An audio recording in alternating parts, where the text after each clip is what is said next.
صلی علی رسولہ الکریم اما بعد فاعوذ باللہ من الشیطان الرجیم بسم اللہ الرحمن الرحیم ان الذین کفروا من اہل الکتاب والمشرکین فی نار جہنم خالدین فیہا اولئک هم شر البریہ صدق اللہ العظیم اللہم صل علی سیدنا و مولانا محمد وعلی آلہ و اصحابہ اجمعین۔ آج کی یہ جو آیت ہے بہت اہم آیت ہے۔ مومن کو، ایمان والے مسلمان کو اللہ نے اپنا مرتبہ بتایا، اور جو ایمان والا اسلام والا نہیں ہے اس کا مقام یا اس کا درجہ کیا ہے، اس کے بارے میں ان دو آیتوں میں وضاحت ہے۔ پہلے اللہ نے ان لوگوں کا تذکرہ کیا جو ایمان نہیں لائے، ان کا کیا درجہ ہے۔ بڑی توجہ سے سنیے گا، پھر پتہ چلتا ہے کہ ایک مومن مسلمان کی کتنی بڑی قیمت ہے۔ پہلے کفر کا درجہ، کافر کا درجہ دیکھیں جی۔ فرمایا ان الذین، بے شک وہ لوگ، الذین کفروا، جنہوں نے کفر کیا، من اہل الکتاب، چاہے وہ اہل کتاب میں سے ہیں، والمشرکین، یا ویسے عام مشرک ہیں، یعنی آسمانی کتابوں کے قائل ہوں لیکن کفر کرتے ہیں اور اللہ کے نبی صلی اللہ علیہ وسلم کی بات کو نہیں مانتے، یا دوسرے مشرک ہیں جو مشرکین مکہ خاص طور پر ہیں، یا اس قسم کے کوئی اور لوگ مشرک، چاہے ان دونوں میں سے کوئی بھی ہو، اگر انہوں نے کفر کیا ہے، مشرک تو پہلے ہی ہیں، پھر کیسے کافر ہوئے؟ یعنی اللہ کے رسول صلی اللہ علیہ وسلم کا کلمہ نہیں پڑھا، توحید کو نہیں مانا، ایمان اور اسلام کو قبول نہیں کیا، نتیجہ کیا نکلا؟ اللہ نے فرمایا فی نار جہنم، یہ لوگ جہنم کی آگ میں ہوں گے، خالدین فیہا، اور یہ لوگ ہمیشہ جہنم کی آگ میں رہیں گے۔ اب ان لوگوں کا درجہ بیان کیا جا رہا ہے، توجہ سے۔ اولئک، یہی وہ لوگ ہیں، اولئک ہم شر البریہ، جو اللہ کی ساری مخلوقات میں سے بدترین یہ لوگ ہیں۔ کفر کا درجہ دیکھیں، کفر والا کتنے اسفل مقام پہ چلا جاتا ہے۔ فرمایا کفر کرنے والا چاہے اہل کتاب میں سے ہے یا کوئی اور مشرک ہے، جو کفر کرتا ہے اللہ کا، اللہ کے رسول کا، یا اللہ کے پر اترنے والے، اللہ کے نبی پر اترنے والی کتاب کا، اولئک ہم شر البریہ، یہ ساری مخلوقات میں سے بدترین بندہ یہی ہے۔ اب مفسرین نے بڑی وضاحت لکھی ہے اس موقع پہ۔ اللہ نے یہ نہیں کہا کہ اولئک ہم یعنی بنی آدم میں سے سب سے برا ہے، یہ نہیں کہا۔ اللہ نے کہا شر البریہ، البریہ کا معنی ہوتا ہے مخلوق۔ علماء نے لکھا ہے مخلوقات میں سے بری مخلوقیں خنزیر، کتا اور اس قسم کی چیزیں ہیں، لیکن میرا رب کہہ رہا ہے شر البریہ، ساری مخلوق سے یہ برا ہے جو بندہ کفر کرنے والا ہے۔ کافر کا درجہ دیکھیں، شرک کرنے والے کا درجہ دیکھیں، کس لیول پہ نیچے جا کھڑا ہوا ہے۔ یہ آدم علیہ السلام کا بیٹا ہے، یہ انسان کا بچہ، جو ہے یہ ہمارا دوست، احباب، جاننے والا، رشتہ دار، لیکن اگر اس میں شرک پایا جاتا ہے، اس میں کفر پایا جاتا ہے، تو یہ کتوں اور خنزیروں سے بھی نیچے چلا جاتا ہے۔ اب اگر کوئی مومن بندہ اسی کے جنازہ پڑھنے میں شریک ہو جائے، بھائی اس کو میں بخشوانے گیا ہوں، اللہ کہتے ہیں کتوں اور خنزیروں سے بھی یہ نیچے ہے۔ شکل نہ دیکھ، اندر دیکھ، اور اندر کی حال میں تمہیں بتا رہا ہوں۔ اللہ کہہ رہا ہے اندر کی کیا کیفیت ہے، کفر یا شرک موجود ہے، تو ایسا بندہ بالکل بدترین مخلوق ہے، اتنا بدتر ہے کہ تمہاری دعا کا حقدار بھی نہیں ہے۔ اللہ بتا رہا ہے 11ویں پارے میں اللہ نے اس بات کی وضاحت کی ہے۔ یہ آیت کئی دفعہ سنائی جا چکی ہے، ابھی نماز میں بھی یہ آیت پہلی رکعت میں پڑھی ہے۔ ما کان للنبی، کہ نبی علیہ السلام کے لیے جائز نہیں ہے، یعنی نبی کو اجازت نہیں ہے، والذین آمنوا، اور جو بندے ایمان والے ہیں ان کو بھی اجازت نہیں ہے کس بات کی؟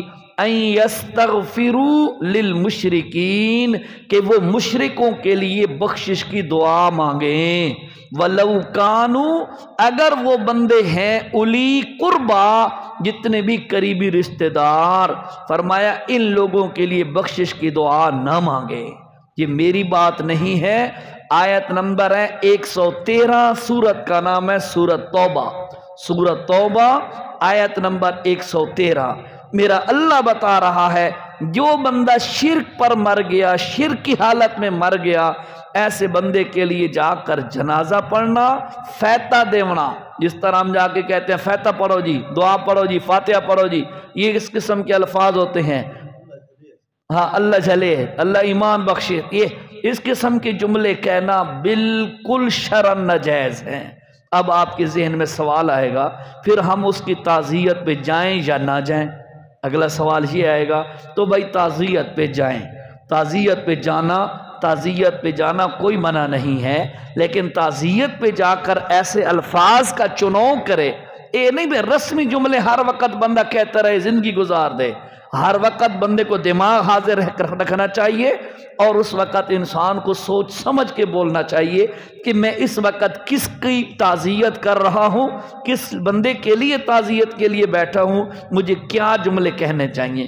ایسے جملے ہوں، میں تو کئی دفعہ جاتا ہوں تو یہی دعا کرتا ہوں بھائی اللہ تعالی ہم سب کی اگلی منزلیں آسان کرے، ہر کسی نے جانا ہے جی، اللہ تعالی ہمیں آخرت کی تیاری کی توفیق نصیب فرمائے، اللہ تعالیٰ آپ کو صبر دے، اللہ تعالیٰ جو ہے ورثاء کو صبر عطا فرمائے، اس قسم کے جملے کہیں جس سے آپ کا اسلام اور دین اور ایمان بچا رہے۔ یقین کریں میں اگر ایک بات بتاؤں تو آپ کو جو ہے نا کڑک لگے گی، مجھے پتہ ہے، لیکن بتانا اس لیے ضروری سمجھتا ہوں کہ یہ جو مسائل ہیں یہ اگر قرآن و سنت کے مصلی رسول سے، منبر رسول سے بیان نہ کیے جائیں تو بازاروں میں تو یہ مسئلے نہیں ملتے۔ مسئلہ سن لیں، اگر کوئی بندہ مشرک کا جنازہ پڑھتا ہے یہ سمجھ کر کہ یار مشرک کا جنازہ ناجائز ہے، قرآن نے منع کیا ہے، حرام ہے یہ کام کرنا، پر میں گنہگار آدمی ہوں، بہت برا ہوں، میں اللہ سے توبہ کرتا ہوں، حرام کام کر رہا ہوں، ٹھیک ہے، تو یہ بندہ کافر نہیں، یہ بندہ مجرم ہوگا، یہ بندہ مجرم ہوگا، گنہگار ہوگا۔ اگر کوئی بندہ، یہ آیت سنیں، حوالہ میں نے آپ کو دے دیا، 113 نمبر کی آیت ہے، سورت کا نام سورت توبہ ہے، یہ نصیحتی سننے کے بعد پھر بندہ کہے اے یہ مولوی دبی ودے نے جی، اس طرح مولویوں نے ایسی بات کہہ دی ہے، ایسی کوئی بات ہی نہیں ہے، اے بندہ اگر اس طرح کہے اور جا کر جنازہ پڑھے، قسم خدا کی کھا کے کہہ رہا ہوں میرا فتویٰ نہیں ہے، جا کے علماء سے پوچھئے گا، ایسا بندہ قرآن کی صریح مخالفت کرنے والا کرنے کی وجہ سے کافر بھی ہو جائے گا، نکاح بھی ٹوٹ جائے گا۔ مجھے پتا تھا یہ مسئلہ کڑوا ہے لیکن بتانا ضروری ہے، کڑوے مسئلے بھی تو بتانے ہیں نا، میٹھے میٹھے تو نہیں بتانے، یہ بات ذہن میں رکھ لیں، پتہ ہونا چاہیے آپ کو۔ اگر ایک بندہ جرم سمجھ کے جرم کر رہا ہے تو وہ حرام کا مرتکب مجرم ہوگا، بہت بڑا سزا کا حقدار ہوگا، لیکن اگر ایک بندہ اس کو جرم ہی نہ سمجھے، بھئی یہ مولویوں نہیں گل ہیں جی، ٹھیک ہے، تو حوالہ دے رہا ہوں، مولوی کی بات نہیں ہے، اللہ کے قرآن کی بات ہے، سورت توبہ ہے، آیت نمبر 113 ہے، گھروں میں دیکھو، ہاں گھروں میں جا کے دیکھو، اگر یہ بات موجود ہے پھر آپ جا کے کہتے ہیں یار انہیں پرے کرو مولوی انہیں آدھے راندھیں، اس قسم کی بات کر کے اگر آپ شرکت کریں گے تو سن لیں مسئلہ میری طرف سے، انشاءاللہ یہ حق ادا ہو گیا کہ وہ بندہ کافر بھی ہو جائے گا، اس کا نکاح بھی ٹوٹ جائے گا۔ اچھا جی، کڑوا مسئلہ تھا، فرمایا ان الذین کفروا من اہل الکتاب، جو بندے کفر کرنے والے ہیں، من اہل الکتاب، وہ اہل کتاب میں سے ہوں، والمشرکین یا مشرکین میں سے ہوں، فی نار جہنم، یہ جہنم کی آگ میں ہیں، خالدین فیہا، ہمیشہ جہنم میں رہیں گے، کافر بندہ جہنم سے نہیں نکل سکے گا، مشرک بندہ جہنم سے نہیں نکل سکے گا، مسلمان بندہ گناہوں کی وجہ سے خدا نہ خواستہ اگر جہنم میں چلا بھی گیا، سزا بھگتنے کے بعد اللہ تعالیٰ اس کو جہنم سے نکال کر جنت میں پہنچا دے گا۔ فرمایا خالدین فیہا، یہ بندے ہمیشہ جہنم میں رہیں گے۔ اولئک، یہی وہ لوگ ہیں، ہم شر البریہ، جو اللہ کی ساری مخلوقات میں سے بدترین انسان ہیں، بدترین بندے ہیں۔ ان الذین آمنوا، جو بندے ایمان لائے، وعملوا الصالحات، اور عمل صالح بھی کرتے رہے، ایمان لائے عمل صالح بھی کرتے رہے۔ کئی ایمان لانے والے ایسے ہوتے ہیں جو نماز نہیں پڑھتے، بھئی ایسا ایمان گھنایا جی، ایمان لے آئے ہم جی، نہ میرے بھائی، ایمان کا بیج دل کی زمین پر ڈالنے کے بعد اس کو عمل کا پانی دیا جائے گا نا، تو وہ بیج پلے گا، بڑھے گا، تناور درخت بنے گا۔ پھر اللہ اسی درخت کے بارے میں کیا کہتا ہے؟ الم تر کیف ضرب اللہ کیا تم دیکھتے نہیں ہو کہ اللہ پاک نے کیسی مثال دی ہے؟ کیسی مثال؟ فرمایا الم تر کیف ضرب اللہ مثلا، ایک مثال ہے، کلمۃ طیبہ، کلمہ طیبہ جو تم نے ایمان دل میں لگایا ہے نا، یہ کیسا ہے؟ کشجرۃ طیبہ، یہ اس کی مثال ایک پاکیزہ درخت کی ہے، اصلها ثابت، اس کی جڑیں جو ہیں وہ زمین میں ہیں، وفرعها فی السماء، اور اس کی شاخیں آسمان میں ہیں۔ اتنا تناور درخت بن جاتا ہے، جڑیں زمین پہ ہوتی ہیں، شاخیں آسمان پہ ہوتی ہیں۔ ایمان والا پودا اتنا طاقت والا ہو جاتا ہے جب بندہ عمل کا پانی دیتا رہتا ہے تو، ٹھیک ہے، اور عمل کے پانی دینے سے انسان چلتا زمین پہ ہے، اس کے جملے، اس کے قدم، اس کی عادتیں، اس کی حرکتیں اللہ تعالیٰ آسمانوں پہ، عرش پہ دیکھ کر فرشتوں کے سامنے فخر کرتا ہے کہ یہ ایمان والا، عمل والا بندہ ہے۔ اور جو بندہ عمل کا پانی نہیں دیتا نا، نتیجہ یہ نکلتا ہے، اللہ ہم سب کی حفاظت فرمائے، عمل کا پانی نہ دینے کی وجہ سے، جیسے دنیا کا پودا ہوتا ہے، اس کو پانی نہ دو، خوراک اپنی نہ دو تو وہ جل کے سڑ جاتا ہے۔ بعض اوقات ایسا بھی ہو جاتا ہے کہ بندہ تھا تو ایمان والا، عمل نہ کرنے کی وجہ سے، بدعملیوں کی وجہ سے اس کا ایمان والا پودا جل کے راکھ ہو جاتا ہے۔ تو اللہ نے یہی فرمایا، ان الذین آمنوا، وہ بندے جو ایمان والے ہیں، وعملوا الصالحات، عمل کا پانی بھی ساتھ ساتھ دیتے رہے۔ اب اس کا مرتبہ سنو، آپ نے کافر کا مرتبہ درجہ سنا، کافر کا درجہ کیا تھا، اب مومن کا مرتبہ سنو، حیران ہو جاؤ گے۔ فرمایا اولئک، یہی وہ بندے ہیں، ہم خیر البریہ، اللہ کی ساری مخلوقات میں سے یہ افضل ہے۔ اب علماء نے لکھا، اللہ نے یہ نہیں فرمایا کہ یہ بندہ آدم علیہ السلام کی اولاد میں سے افضل ہے، نہ، فرمایا اللہ کی ساری مخلوق میں سے افضل ہے۔ اللہ کی ساری مخلوقات میں سے افضل مخلوقیں دیکھیں ذرا، بیت اللہ اللہ کی مخلوق ہے، بندہ اس سے بھی افضل ہے۔ بات سنو ذرا، بیت اللہ اللہ کی مخلوق ہے، مومن بندہ بیت اللہ سے بھی افضل ہے۔ اور فرمایا علماء مفسرین نے، اللہ کا عرش اللہ کی مخلوق ہے۔ توجہ سے سنو، مومن کوئی کم قیمت ہوا کرتا ہے؟ ایمان کی عام چیز ہے، یہ وہ چیز ہے جس کے لیے 1.25 لاکھ نبیوں نے قربانیاں دی ہیں اور محنتیں کی ہیں۔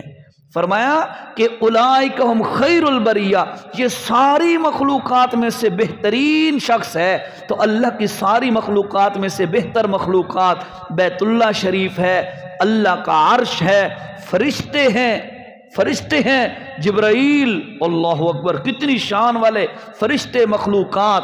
اللہ فرماتے ہیں اولئک ہم خیر البریہ، ایمان والے کا مرتبہ تمام مخلوقات سے افضل ہو جاتا ہے۔ اس لیے اپنی قدر پہچانیں، اپنے آپ کو حقیر گھٹیا نہ سمجھیں، بڑی قیمت ہے۔ آپ نے حدیث نہیں سنی؟ اللہ کے رسول صلی اللہ علیہ وسلم نے فرمایا، جب تک اس روئے زمین پر ایک بندہ بھی اللہ اللہ کہنے والا بچے گا، اس وقت تک اللہ تعالیٰ قیامت نہیں لائے گا، قیامت نہیں آئے گی۔ ایک بندہ مومن پوری دھرتی پر کافر رہ رہے ہیں، ایک مومن کی اتنی شان ہے، اس کی برکت سے اللہ تعالیٰ سارے کافروں کو کھلاتا رہے گا۔ جب ایک بھی مومن نہیں بچے گا ایمان والا، اللہ اللہ کہنے والا، اس وقت اللہ تعالیٰ اس کائنات کو تہس نہس کر دے گا۔ کسی ایک کافر کی بھی اللہ پرواہ نہیں کرے گا۔ پرواہ اللہ کرتا ہے تو اللہ تعالیٰ ایک مومن کی کرتا ہے۔ اس لیے بھائی مومن ایمان والی نعمت پر خوش ہو، اللہ کا شکر ادا کرے کہ اللہ تیرا احسان ہے، ہم سے زیادہ طاقت والے، سمجھدار، خوبصورت، مالدار وہ ذلیل ہو کے شرک میں برباد ہو گئے، تو نے ہمیں اپنی رحمت کے ساتھ ایمان والی نعمت عطا فرمائی ہے، اس کا شکر ادا کیا کریں۔ ایک تو یہ شان ہو گئی ساری مخلوق سے افضل۔ اگلی جو آخری آیت ہے اسی صورت میں کہ ایسے بندے کا مسکن اور رہائش وہ کہاں پہ ہوگی، اس کے ساتھ اللہ تعالیٰ معاملہ کیسا کرے گا، وہ انشاءاللہ زندگی رہی نصیب ہوا تو کل کے درس میں بیان کریں گے۔ الحمدللہ رب العالمین والصلاة والسلام علی اشرف الانبیاء والمرسلین وعلی آلہ واصحابہ اجمعین۔ اللہم انکا عفو کریم تحب العفو فاعف عنا یا رحیم یا کریم۔ ربنا آتنا في الدنيا حسنة وفي الآخرة حسنة وقنا عذاب النار۔ ربنا فاغفر لنا ذنوبنا وكفر عنا سيئاتنا وتوفنا مع الأبرار۔ ربنا تقبل منا إنك أنت السميع العليم، وصلى الله على النبي الكريم، آمين۔